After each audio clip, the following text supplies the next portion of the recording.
Welcome to the Motormouth YouTube channel. I'm Zach. I'm Andrea. And this is Questions, Coffee, and Cars 220. How do you get questions in? Follow along on Instagram at Motormouth_Andrea. Every Sunday I put a post out on Instagram asking for questions. Once we gather them, the post is deleted and we start the show.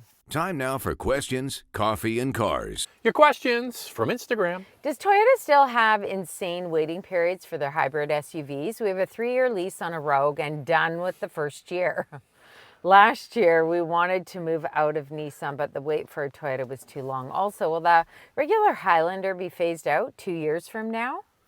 There's lots of rumors about the Highlander going away. I would say watch this space. We got to see a product. I can't tell you what it was, but it's going to be introduced soon. Top secret. So it's hard to know about Highlander, and I can ask Toyota, and they'll say no comment. So the wait times for RAV4s especially are long. Especially long, but hybrids in general for Toyota are long. We were recently on the RAV4 hybrid event, the drive event, and we were talking about that, and there's a wait time even for the Corolla hybrid. Corolla? Corolla hybrid. Yeah. Gas model, they said no issues, but the hybrid, everybody wants a hybrid. Okay, so the good news is the 40% of production for RAV4 was gas only, right? Yeah. And 60% was for hybrid. For the new 2026 model year, they're going to start going at full capacity at the factory in January. That's when they're going to be producing 100% hybrid only. The Japanese factory will be making the plug-ins. So that 40% jump in production for hybrid only hopefully will alleviate things a little bit. But I think there's going to be, I still think the demand is going to outstrip the supply. Even the Grand Highlander hybrid.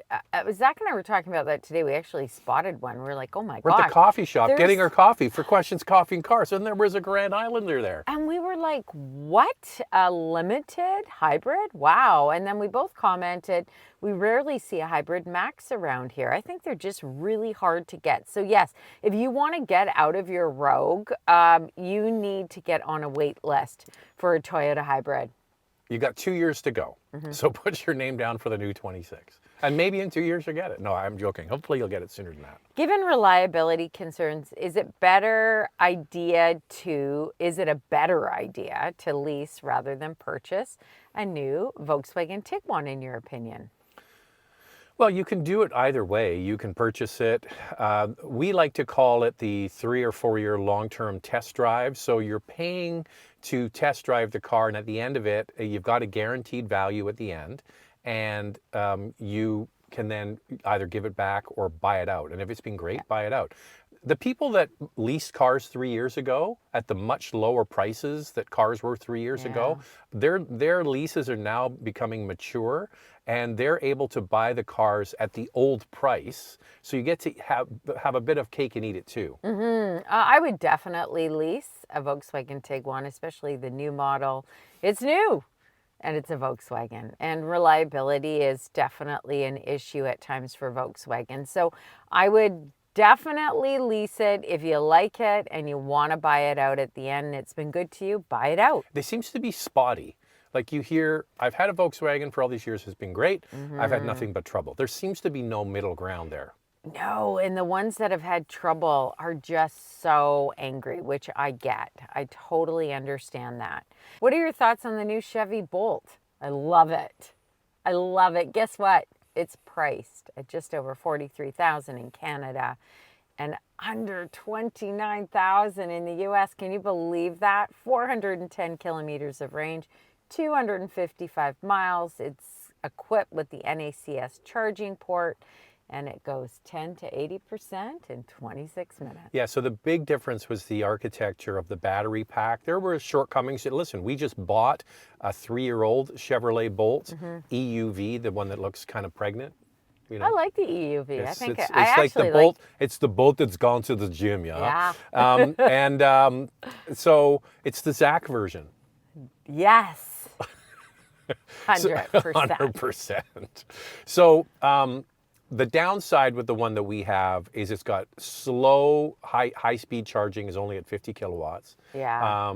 its range is about the same, but the big improvements were made to the way the battery works, the quickness of high-speed charging, all new architecture for the electronics on the inside. I like the bigger screens. People are going to like that.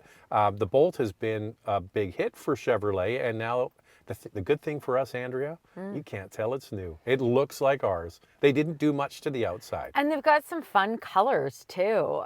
So it seems like there's quite a bit to choose from. I am super excited to drive this. Probably won't be until the new year, but boy, do I ever think it looks good. I wish it was under 40,000 Canadian, but look, I get it. There's probably going to be Building EVs are expensive. incentives from the manufacturer to move these. I heard it's limited production. Why that is, I don't know. When we go to drive it at the drive event, we'll ask them. I think there is a hole in the market for an inexpensive runaround EV. We had a huge discussion about this at an event recently with some senior journalists that we know, and they're like, "Oh, nobody buys small cars." I said, "Yeah, but you get a pass because it's an EV. Because for some people, that fulfills all of their needs for running around town, and they spend no money on gas." I think there is a market for an inexpensive EV. And Jack, who drives the Bolt EUV, it's so compact that it's perfect for him as a new driver. It's a Bolt that went to the gym, Andrea. It's perfect. What are the new features of Toyota's Safety Sense 4.0? I have no idea, Andrea. What are the safety features? So the new RAV4. I glaze over with this stuff, by the way, because with Toyota. No, safety features generally. Yeah. Because I grew up without all of the nannies. I know. So my safety features are these two things here and the gray matter between your ears. If you, what's that? No, it's a helicopter. If you know how to drive, you don't need to rely on all this stuff. I understand it's there to help you, catch you when you fall. But we made sure we loaded it up with our boys. but they're also new drivers. But even when I was, mean. even when I was 16, 17, 18 years old, I never got into accidents. I've touch wood, Andrea. Where's the wood in here? I've never been. I don't see any wood in here. In an accident in all of the years I've been driving, and it's been more than 2 years, folks. Yeah. I've had parking lot incidents. I had a parking lot incident. Remember? Just one. That's all I've had. I've scratched bumpers and cars. I've done that sort of stuff. But actual like driving along and hitting someone, or someone hitting me at an intersection. Actually, someone hit this vehicle while you were stopped, and someone hit me while I was at a stop sign. But they were low speed. Do you know when someone hit me from behind? I was dropping the boys off at school. This is when they were a lot younger, and I said to the woman, okay, well, what's your car? I could see it was a Mercedes, and I could see that it was also a GLC, but I was asking her some questions. She's like, I don't know what kind of car this is. My husband bought it. And I was like, wow, okay. Wow, how do you not know that? Anyway, she didn't know a lot of Can I tell my story quickly? I was like, wow, you got to know more than this. But I guarantee you she dropped her kids off, and then she grabbed her phone and was going down the laneway on her phone, and boom, hit Andrea. I don't know how you missed this car. It's white. I know. It was pouring with rain. I'll Doesn't give her matter. that. But yes, I was actually stopped for a while. So she just hit me. I was like, what? It wasn't a new GLC because it would have had emergency braking. Sure. So there you go. So what do you get with Toyota 4.0? Okay, I'm dying to know. The 3.0, Safety Sense 3.0, everything in that has been enhanced. Enhanced. It's better. It's better with 4.0. Went for a little nip Okay, tuck. so 19 features have been improved. It offers enhanced recognition technology. There's a new software being added, or it has been added, called Irene, not Eileen. Come on, Irene. Irene. So you can update it through software updates. There's a new front camera and radar, pre-collision with pedestrian detection, a new dynamic radar cruise control with eco mode, lane trace assist, new trailer lane trace assist, lane departure alert is now linked to the driver monitor, new lane change assist, new emergency driving stop system feature, road sign assist, automatic high beams, and proactive driving assist, which is what 3.0 had anyway, but it's all been enhanced. It's better. Of course it is, Andrea. They can say whatever it is. It's all better. It's all better now. So now, would you like to have 3.0 Or would you spend money to get the 4.0? That's the way the marketing system People works. like Hey, 4.0, I'm bet. glad it's in there. I know a lot of people are going to write and go, Jack, what about, and listen, I get it. Still, the number one safety feature, eyes looking well down the road. So when we taught our kids to drive, I was on them from word one. Yeah. I said, do you want to look as far down the road as you can? Don't look just over the front of your hood. And I said, when you go driving with your friends, you will see that they don't look well down the road, because there'll be a bus at a bus stop, and if you're looking well, that's going to pull in front of me. I'm going to pull into this lane. And then Charlie says, you're right, I drive with my friends, and all of a sudden the bus pulls out and they jam on the brakes, and he's like, didn't you see that? Yeah, you're right. And that's how we drive, and that's how we taught the kids to drive, and they've actually done quite well for themselves. Congratulations on your new Bolt EV. We've had an MDX or two since 2012 with no issues whatsoever. Oh, that's nice. Recently saw the ZDX, both A-Spec and Type S, going in for 50% off, and they're brand new. 15 to 30 miles. What's the deal here? Are these not good EVs? We really like the interior. No, they're fine EVs. The ZDX is a kind of a collaboration with GM. So it's on the Ultium platform. Joint venture, Andrea. Some people didn't like that. They didn't like that Honda and Acura joined with GM. Yeah, but the interesting thing is, on the Honda side, in the United States, the Prologue actually sold very well. Well, it was priced better. The Yeah. ZDX. It's ridiculously Oh priced. my goodness, it was so expensive. Now they've eliminated the ZDX. Like, they're not making it anymore. What about the ZDX? Have they eliminated that too? ZDX too. Yeah. So the ZDX was a foray into electrification, also a compliance car. Maybe they didn't want to sell that many, so they actually jacked the price up, and they said, well, we have it for those who really want it. The nice thing about it over the Cadillac version, the Lyric, is that it comes standard with air suspension, and it made a huge difference. It's quiet, it's smooth, it's comfortable, beautiful interior, to your point. All of those things are true. So the thing about buying a car that's got low miles on it and they're 50% off, it's like catching a falling knife. You're trying to think about that. I don't want to catch a falling knife. That's the whole thing. You don't want to catch a falling knife. Do you want to see me catch a falling knife? No, I've seen you cut your finger. Andrew's left-handed. When she uses that, when she cuts bread, I'm like, I can't look. He's so concerned. It's like, I do this all the time. Yeah, I don't need to cook see dinner it. every I just night. think she's going to lob her hand off at any minute, but it doesn't happen. Well, I'm thankful for it. Yeah. But it's like catching a falling knife. It's like, so yes, the price has gone down 50%, but it's not stopping. It's going to keep depreciating. And you know what, Andrew, I've talked about this many times on this. CNBC, the news channel CNBC, does these little mini documentaries on the car business, and they have followed EVs extensively. And I just watched one this morning. Oh. It's 10 minutes long. Go CNBC electric car resale value, and they talk about how all of the cars with the worst depreciation are EVs. And so they basically say the way to get around it is to buy it and keep it long term. And we talk about that. We give 3 options. Buy a used one. Remember, battery warranty is in some cases 8 years, in other cases 10 years, depending on the brand. Lease it for 3 years and give it back. Or, what was my other one? Buy used, lease, or buy it and just keep it. Yeah, buy it and keep it. Just keep it. So those are kind of your 3 options. In our case, we bought a Bolt EUV, 3 years old. So unfortunately, the owner was hit with the depreciation, not us. But it's never, going to go up in price. No, the thing is that we just caught a falling knife. It's going to continue to depreciate. But this is a buy and hold, because now there's no fighting about how come Charlie drives the Civic and I don't have a car to drive. Now you've got that car, you've got that car. The interesting thing, they showed vehicles with the best resale value. You know what the best resale value is? Porsche 911. For sure.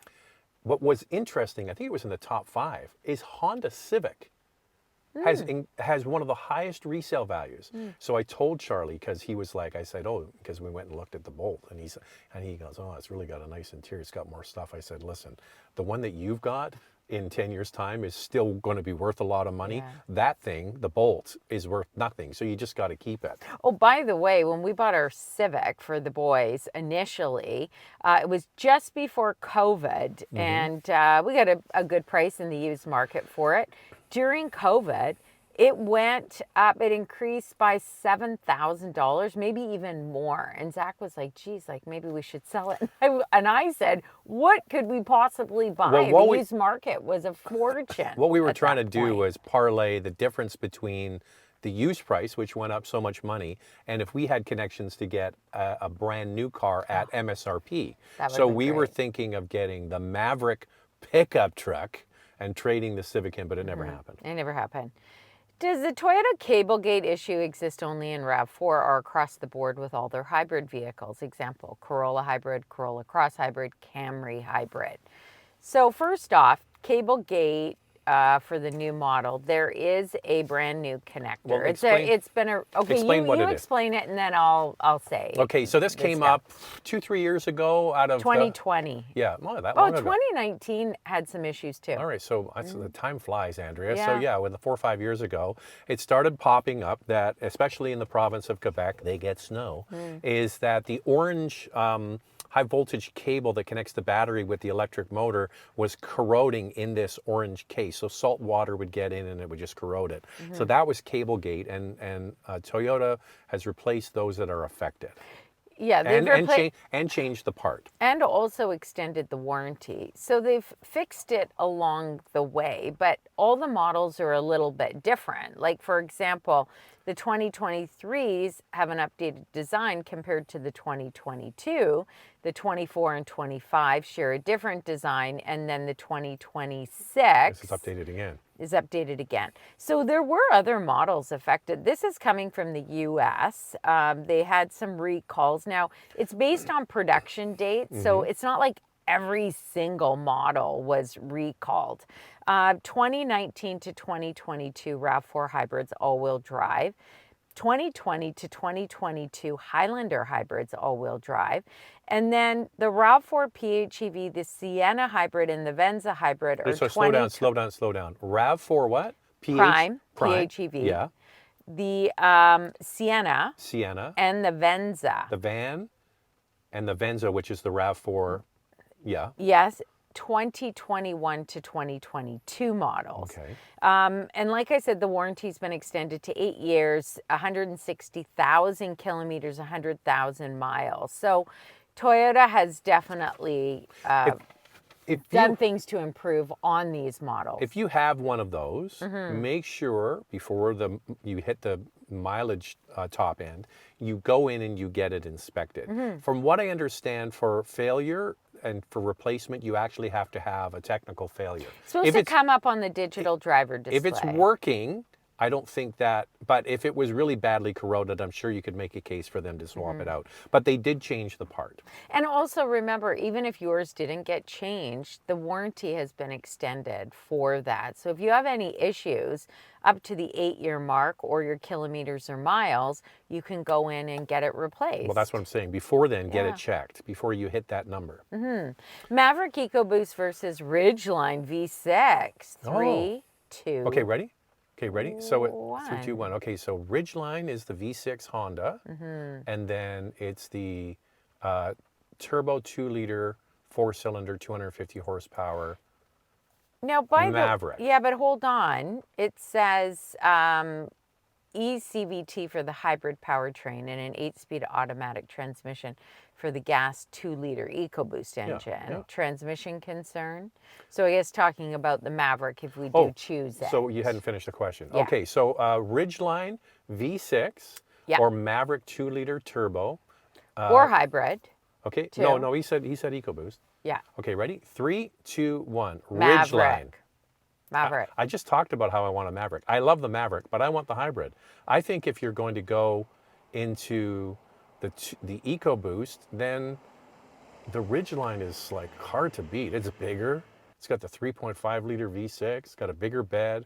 It's got the cargo storage area at the back. Sounds like he's open to the hybrid on Well, then this get the too. hybrid. Get the hybrid. I would go Maverick hybrid. Yeah. I just like the size of it. Like, I think the Ridgeline is a great product for sure. I even like the back on it, the way the tailgate swings out. There's a lot of things I like about Ridgeline, but I don't really need a Ridgeline. I just think the Maverick pickup truck. I just think It's the just Maverick not a question for hybrid you. is fantastic. It's a question for this person. Well, this person, do you need the extra space? Like the Ridgeline is bigger than the Maverick. It's also quieter. It's a little bit more comfortable. It just depends what you're using it for. For me, Maverick hybrid. Well, the other thing is if you're using it for SUV / pickup truck duties, the Ridgeline is bigger for passengers, so keep that in mind. I've had a Kia EV9 for almost 2 years and I love it. Unfortunately, my circumstances have changed and I need to downsize to a smaller EV. I'm debating between the Nissan Ariya or waiting for the smaller Kia EV5 to come out. Which would you choose, or would you recommend another EV? I would go for the EV that costs the least, and that's going to be the EV5. We don't know, though. The price hasn't been announced. Do you think it's going to be less? Well, the Ariya isn't, like, you can get the base model in Canada for about $52,000, but I just feel like the EV5 is really going to come in more competitively. It's based on the 400-volt architecture. Kia says that they want to make a competitive EV that's more affordable. Okay, by the way, EV5 not available in the United States. No. Okay, so my thought on this is we don't know the price of the EV5. We really enjoyed it. I thought it was great. It's the right shape. It's the right size. It's basically electric version of this Kia Sportage. And then what was the other one? The Ariya. The Ariya has come back as one of the most reliable EVs. They did a study recently and it was #1. And it is a compelling story. It's very nicely equipped on the inside. But if you're in a rush and you can't wait for an EV5, just go get a Chevy Equinox, man. That thing is loaded and is a great deal. You know, it's the #1 selling EV in Canada right now. Great price point, one of the lowest price, under $50,000, and they seem to have money on the hood at Chevrolet, so that is one to consider for sure. The Ariya has a gorgeous interior. I have to say Nissan did a beautiful job, but it gets up there in price on those higher trims. If you might be in a rush, but if you can work with your Kia dealer to get the EV5 when it comes in, you might be able to get it fairly quickly in the new year. So that's something to consider. And that's it for us. If you want to get a question and follow along on Instagram at motormouth_Andrea. On Sunday, I put a post out asking for questions. Once we gather them, the post is deleted and we start the show. See you next time. Thanks for watching.